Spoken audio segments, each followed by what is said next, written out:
Film की शुरुआत एक महिला कैथरीन से होती है।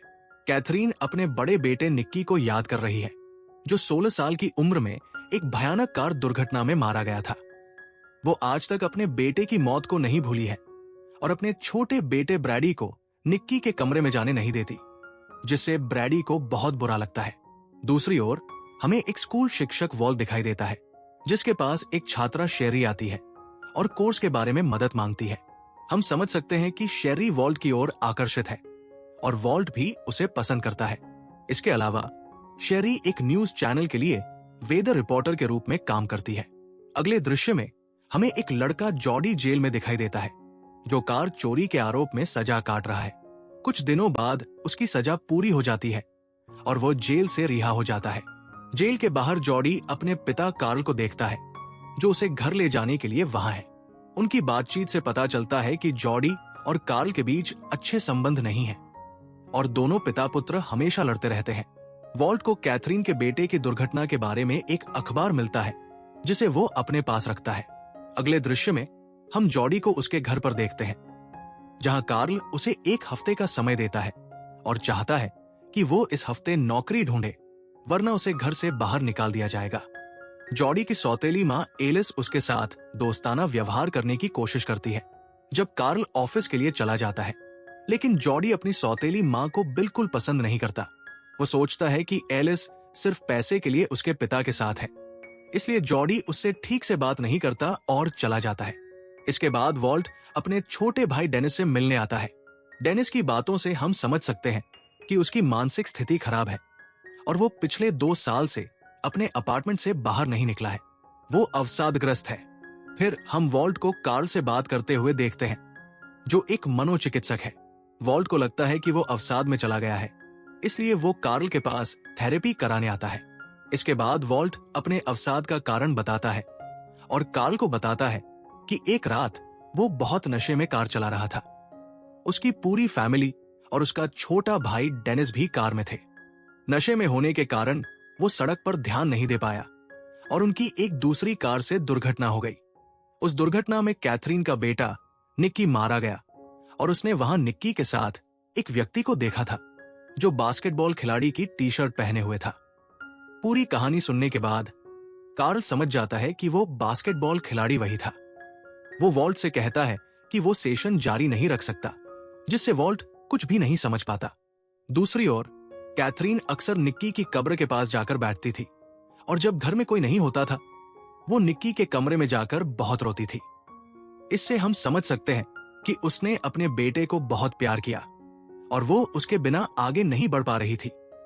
जॉडी एक पिज्जा शॉप में इंटरव्यू देने जाता है, लेकिन क्योंकि वो पहले जेल जा चुका था और उसने पहले भी छोटे छोटे अपराध किए थे, इसलिए मैनेजर उसे काम देने से मना कर देता है। परंतु जॉडी के बहुत कहने पर मैनेजर उसे काम पर रख लेता है। दूसरी ओर वॉल्ट अपनी पत्नी एबी से बात कर रहा होता है और शेरी की वेदर रिपोर्टिंग देख रहा होता है। शेरी वही लड़की है जो वॉल्ट को स्कूल में पसंद करती थी। इस बीच एबी वॉल्ट के करीब जाने की कोशिश करती है, लेकिन वॉल्ट उसे मना कर देता है क्योंकि वो टीवी पर शेरी को देखने में व्यस्त है। अब इसे देखकर हम समझ सकते हैं कि वॉल्ट और एबी की शादीशुदा जिंदगी अच्छी नहीं चल रही है और वे एक दूसरे से खुश नहीं हैं। दूसरी ओर जब जॉडी अपने कमरे में खुद को खुशी दे रहा होता है, तो एलिस उसे देखती है और तुरंत कमरे से बाहर आ जाती है। फिर जॉडी बहुत गुस्सा हो जाता है और पास के एक पार्क में जाकर बैठ जाता है। पार्क में उसकी मुलाकात उसके हाई स्कूल दोस्त मेलिसा से होती है। वो उसे एक पार्टी में आने का न्योता देती है और बताती है कि उसने कुछ समय पहले निक्की की मां कैथरीन को देखा था और उससे पूछा कि क्या उसने उससे बात की है। जॉडी ने जवाब दिया नहीं, इसलिए मेलिसा उसे कम से कम एक बार कैथरीन से मिलने के लिए कहती है। हो सकता है वो उसका बेटा निक्की का दोस्त था। दूसरी ओर एबी वॉल्ट को छोड़कर अपनी बहन के घर। फिर हम देखते हैं कि वे अपने रिश्ते को अगले स्तर पर ले जाते हैं और अफेयर शुरू कर देते हैं। अगली सुबह जब एलिस बिना कपड़ों के अपने बाल सुखा रही होती है, तो जॉडी अंदर आता है। ये देखकर एलिस तुरंत तौलिया पहन लेती है और जॉडी से पूछती है कि वो वहां क्या कर रहा है। जॉडी कहता है कि कुछ नहीं और धीरे धीरे उसके पास जाता है। एलिस उसे नहीं रोकती और फिर जॉडी का अपनी सौतेली मां के साथ अफेयर शुरू हो जाता है। तभी उन्हें कार्ल के आने की आवाज सुनाई देती है, जिससे जॉडी तुरंत बाथरूम में छिप जाता है। कार्ल के पूछने पर एलिस कहती है कि उसका सिर बहुत दर्द कर रहा है, इसलिए वो आराम कर रही थी। एलिस फिर कार्ल को बिस्तर पर खींचकर उसे विचलित करने की कोशिश करती है ताकि जॉडी चुपके से बाहर निकल सके। अब यही वो जगह है जहां जॉडी का एलिस के साथ अफेयर शुरू होता है, और जब भी कार्ल घर पर नहीं होता वे एक साथ समय बिताते हैं। ये सिलसिला कई दिनों तक चलता रहता है। कुछ दिनों बाद जब जॉडी पिज्जा शॉप में काम कर रहा होता है तो मेलिसा वहां आती है। वो जॉडी से पूछती है कि वो पार्टी में क्यों नहीं आया। जॉडी बहाना बनाता है और कहता है कि उस दिन उसके पास बहुत काम था। जब वे बात कर रहे होते हैं तो मैनेजर उन्हें बाधित करता है और मेलिसा चली जाती है। फिर रात होने के बाद वो जॉडी को उसके घर छोड़ने आती है, और क्योंकि रात बहुत लंबी हो चुकी है इसलिए जॉडी मेलिसा को अपने घर आने का निमंत्रण देता है। जब वो अंदर आती है तो मेलिसा जॉडी और निक्की की दोस्ती के बारे में बात करती है, जिससे वो भावुक हो जाता है। इस दौरान दोनों बहुत करीब आ जाते हैं, लेकिन तभी एलिस वहां आ जाती है। वो जॉडी से मेलिसा के बारे में पूछती है, जिस पर मेलिसा कहती है कि वे हाई स्कूल के दोस्त हैं। ये सुनकर एलिस बिना कुछ कहे चली जाती है। उसके जाने के बाद जॉडी भी मेलिसा से जाने के लिए कहता है। ये सब देखकर मेलिसा कुछ भी समझ नहीं पाती और चली जाती है। दूसरी ओर वॉल्ट को पता चलता है कि डेनिस अक्सर एक लड़की सिवी से फोन पर बात करता है। वॉल्ट भी सिवी को अपने भाई के लिए पसंद करता है, इसलिए वो गुप्त रूप से सिवी को डेनिस के अपार्टमेंट में बुलाना चाहता है। सिवी को देखकर डेनिस छिपने की कोशिश करता है, क्योंकि पिछले 2 सालों से उसने वॉल्ट के अलावा किसी से नहीं मिला है।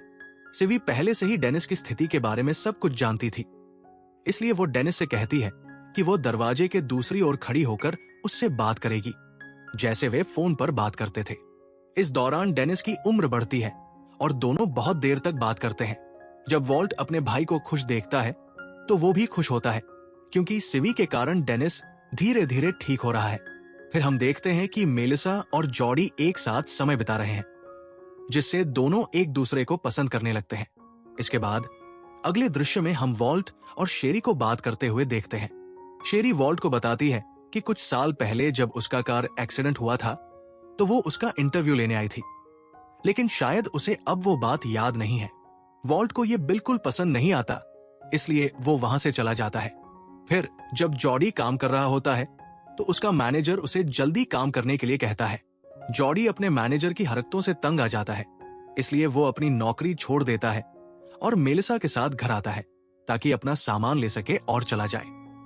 एलिस उससे बात करने की कोशिश करती है और वो भी जॉडी से नाराज है, क्योंकि वो मेलिसा के साथ है, लेकिन जॉडी उसकी बात नहीं सुनता और मेलिसा के साथ चला जाता है। उस रात जब जॉडी सो नहीं पाता तो वो कैथरीन को फोन करता है। अगले दिन हम उसे और कैथरीन को बात करते हुए देखते हैं। यहाँ हमें पूरी तरह से समझ में आता है कि निक्की भी उसी कार में था जिसे जॉडी ने चुराया था और जिसके लिए वो जेल गया था। लेकिन कार चोरी करने का विचार जॉडी का था। जॉडी और निक्की के कार चलाने के बाद उनकी कार का एक्सीडेंट वॉल्ट की कार से हो गया, जो नशे में गाड़ी चला रहा था। लेकिन उन्हें नहीं पता था कि उनका एक्सीडेंट वॉल्ट की वजह से हुआ था।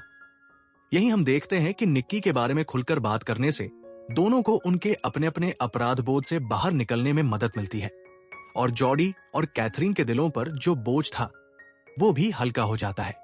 फिर जब वो घर पहुंचती है तो कैथरीन निक्की की सभी चीजों को जला देती है, क्योंकि उसे एहसास होता है कि वो अब अपने बेटे की मौत को नहीं बदल सकती और अब उसे आगे बढ़ना होगा।